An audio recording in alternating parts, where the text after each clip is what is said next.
I'm going to continue our Bible reading today with Matthew chapter 2, Visitors from the East, and we'll just start reading. Jesus was born in Bethlehem in Judea during the reign of King Herod. About that time, some wise men from eastern lands arrived in Jerusalem asking, "Where is the newborn King of the Jews? We saw his star as it rose, and we have come to worship him." King Herod was deeply disturbed when he heard this. As was everyone in Jerusalem, he called a meeting of the leading priests and teachers of religious law and asked, "Where is the Messiah supposed to be born?" "In Bethlehem in Judea," they said, "for this is what the prophet wrote.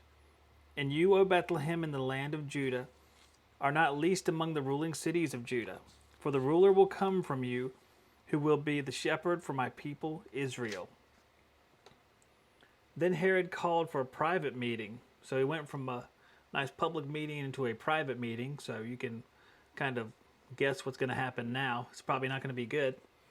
Then Herod called for a private meeting with the wise men, and he learned from them that the time when the star first appeared. Then he told them, "Go to Bethlehem and search carefully for the child, and when you find him, come back and tell me so I can go and worship him too." It sounds kind of fishy. After this interview, the wise men went their way, and the star they had seen in the east guided them to Bethlehem. It went ahead of them and stopped over the place where the child was. When they saw the star, they were filled with joy. They entered the house and saw the child with his mother Mary, and they bowed down and worshipped him. Then they opened their treasure chest and gave him gifts of gold, frankincense, and myrrh. When it was time to leave, they returned to their own country by another route, for God had warned them in a dream not to return to Herod.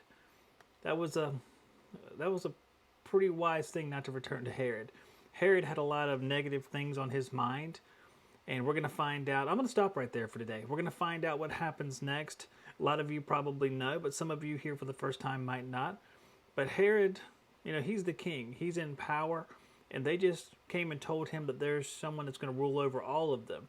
So I think Herod's probably thinking, this guy's threatening me, even though I don't think he really understood what it meant with Jesus being the Messiah. And in fact, I would say it pretty confidently he did not understand.